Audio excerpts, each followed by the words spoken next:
আজকের ব্লগটা ঠাকুরঘর থেকেই শুরু করলাম, কারণ আজকের দিনটা একটু অন্যরকম। তারাপীঠের প্রায় সব মানুষই এই দিনটার জন্য একটা গোটা বছর অপেক্ষা করে। হ্যাঁ, আজকে আমাদের তারাপীঠের নবান্ন উৎসব। তাই তারাপীঠের যারা যারা আমার এই ব্লগটা দেখছো তাদের জন্য নবান্নের অনেক অনেক শুভেচ্ছা, প্রীতি ও ভালোবাসা। নবান্ন মানে নতুন ধানের পায়েস, তার সাথে অনেক রান্নাবান্না আর জমিয়ে খাওয়া দাওয়া।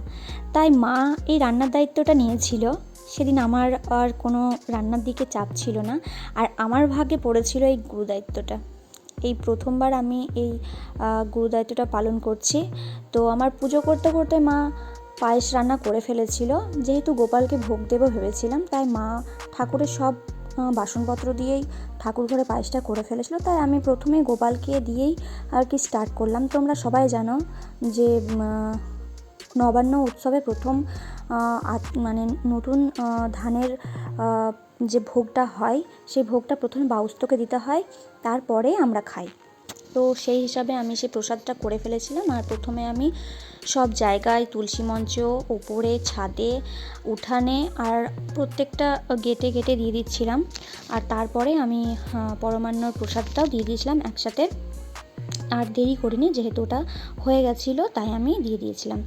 আর এই ফার্স্ট টাইম আমি এই জিনিসটা করছি। প্রত্যেক বছর মাই করে। আর যেহেতু মা বললো অনেক রান্নাবান্না আছে, আমি আজকে সেটা করে নিয়েছি, তুমি অত পারবে না, সেই জন্য আমি এটা করেছিলাম আর মা রান্নার দিকটা দেখেছিল। আর যেহেতু এইটা শাড়ি পরে করতে হয়, তাই আমি শাড়ি পরে রেডি হয়েছিলাম। মা বলেছিল যে শাড়ি পরে এটা করতে হয়। আমি পুজোটা নিয়ে সেরে নিয়েছিলাম নাইটি পরে। আর এই দেখো, এখানে মা পায়েস রান্না করেছে, তো সেখান থেকে আমি নিয়ে নিয়েছিলাম। তো পায়েসটা খুব সুন্দর হয়েছিল, খেজুর গুড় দিয়ে নলেন গুড়ের পায়েস করেছিল মা, কাজু কিশমিশ দিয়ে। তো ফার্স্ট গোপাল খেলো, তারপরে বাউস্তকে দিলাম। আর জানোই তো নবান্নের অনেক কুনোকুটি ধুনোকুটি কাজ, প্রচুর কাজ। আর আমাদের বাড়িতে এসেছিলো অনেক লোকজন। তো এই আমার মনে হয় তারাপীঠে প্রায় প্রত্যেকটা বাড়িতে এই উৎসবে লোকজন আসে। আর এদিকে সকালে সকালে একদম সাত সকালে উঠেই মাছ চলে এসেছিলো বিক্রি করতে। আর আজকে মাছের প্রচুর ক্রাইসিস, কারণ প্রত্যেকটা বাড়িতে লোকজন, আর প্রত্যেকজনের বাড়িতে মানে মাছ থাকবেই। তো সেই জন্য আর কি এই অবস্থা। আর এখানে আমি সব কিছু হওয়ার পরে আমি যে মানে নতুন আতপ চালের যে এটা করা হয় ব্যাটারটা, সেটা আমি বানাচ্ছিলাম। তো প্রথমে আমি চালের গুঁড়ো নিলাম, আতপ চালের, গোবিন্দভোগ আতপ চালের গুঁড়ো। তারপরে তার সাথে পরিমাণ মতো একটু একটু করে দুধ দিচ্ছিলাম, আর দিচ্ছিলাম চিনি, কলা আর মূলো, আদাকে হালকা থেতো করে, তার সাথে আমুল দুধ, সন্দেশ, মাখা সন্দেশ আর এইসব আর কি 7-17 নারকেল কোড়া, এই সব জিনিস দিয়ে ওটা আমি বানাচ্ছিলাম। তো কেউ চাইলে কাজু কিশমিশও দিতে পারে টেস্ট হওয়ার জন্য। তো যে যেমন আর কি বানায়। তো সেই এবার ও চলে এসেছে বাজার থেকে, দোকান গেছিলো। তো বউ বললো খিদে পেয়েছে, সেজন্য আমি তাড়াতাড়ি করে একটু বানাচ্ছিলাম। এখানে মাকে বললাম, মা মাখা সন্দেশ আছে তো ঠাকুর ঘরে, তো তুমি বানিয়ে দাও, তুমি নিয়ে এসো, আমি বানিয়ে দেবো। আর এখানে আমি পিসিমণিকে বললাম, পিসিমণি তুমি শতরঞ্চিটা পেরে দাও, আমি খাবার দেবো।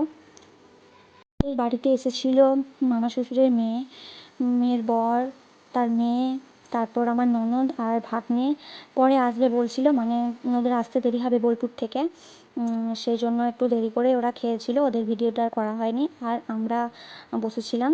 আর ছোটো মামা এসেছিলো, আর তার সাথে আমাদের পিসিমণি এসেছিলো। তো এবার হবে খাওয়া দাওয়া পর্ব।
এটা ছিল আগের দিনের ভিডিও শ্যুট, কারণ প্রচুর রকমের ভাজা হয় নবান্নেতে, আর অনেক রকমের মানে তরি তরকারি সবজি মাছ হ্যান ত্যান হয়, সেই জন্য এটা তো আর সকালে কেটে সম্ভব নয়।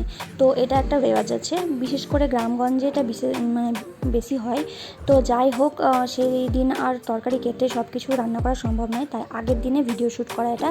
আর এখানে তারপরে রান্না করার পরে এটা ভিডিও করেছিলাম।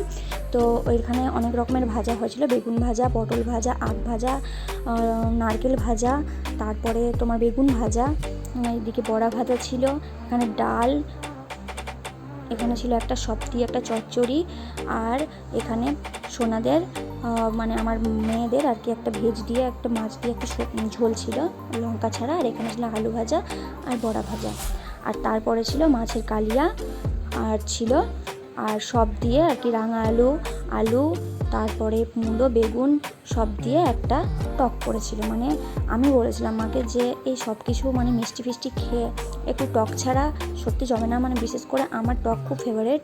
তো বেগুন দিয়ে, মাছ দিয়ে, মাছের মাথা দিয়ে সব দিয়ে একটা টক করেছিল। তোমরা কে কে খেতে ভালোবাসো প্লিজ কমেন্ট করে অবশ্যই জানিও। এরপরে হবে খাওয়া দাওয়ার পর্ব।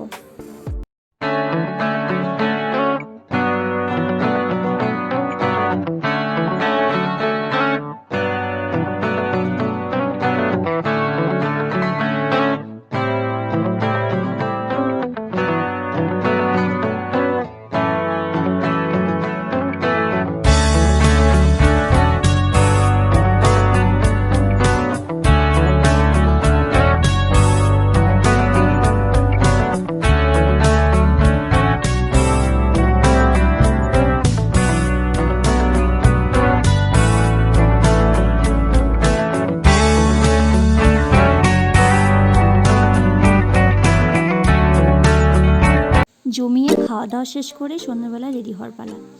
এরপর যাব আমরা ঠাকুর দেখতে, তাই আমার দিদিভাই, এই দেখো এটা আমার দিদিভাই, সে মানে আমার ননদ আর কি, তো সে রেডি হচ্ছে। আর এখানে মামা শ্বশুরের মেয়ে ছিল, আর এই যে ল্যাদ খাচ্ছে, কোনো ঠাকুর দেখতে যাওয়ার নাম গন্ধ নেই, ভাত নিয়ে আর মামাতে ল্যাদ খাচ্ছে। ওরা আজকে বেরোবে না, ওরা ল্যাপটপে গেম খেলছিল, ওই সব করছিল। আর এখানে 2-4 আপনা দেখো রেডি হয়েছে, আর দেখো, আর এখানে আমাকে দেখো রেডি হয়ে ভিডিও শ্যুট করতে বসে গেছি। কেমন লাগছে আমরা প্লিজ কমেন্ট করে অবশ্যই জানিও। দারুণ করেছিল, এটা জানি না তো, নাহলে ভিডিও করতাম।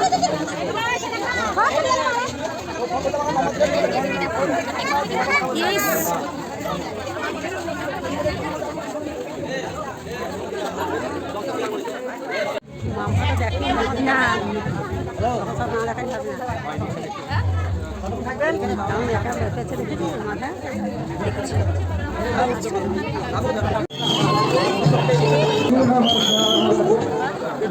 ওই সামনে বলো, সামনে বলো, সামনে বলো, এই সামনে বলো, সামনে বলো, এই দেখো এদিকে আছে, দেখো কি করো,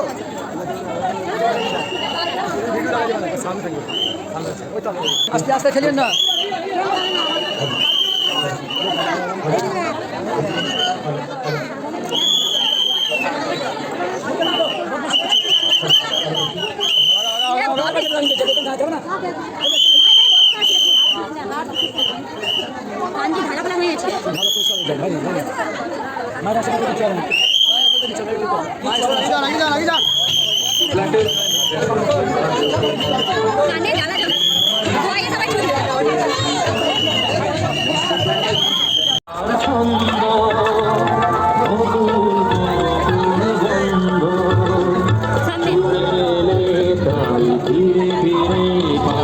জীবনে চলার ছন্দ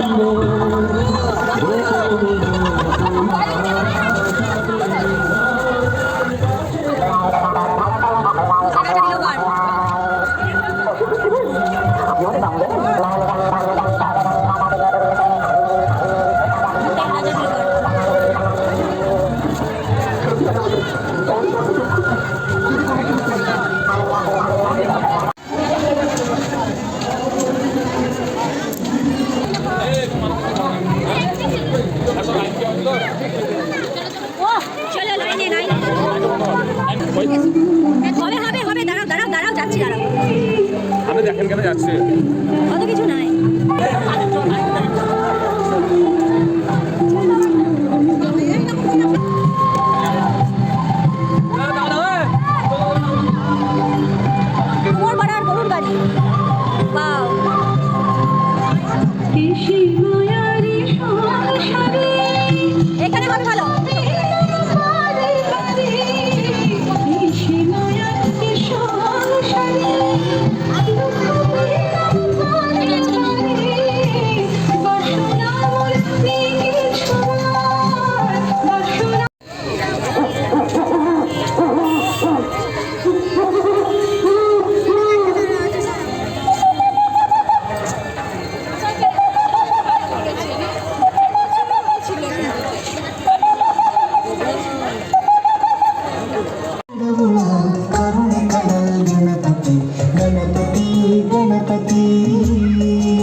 স্টেজে ডেকে নেবো।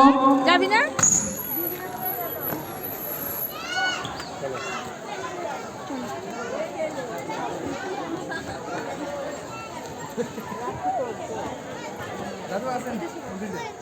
এই কই গো চলো একটু ভেতর দিয়ে চলো দেখতে হবে। হয়নি কই লাইটে আওয়াজ হচ্ছে। এটা অসুবিধা করে হিসাবে লাইট আছে।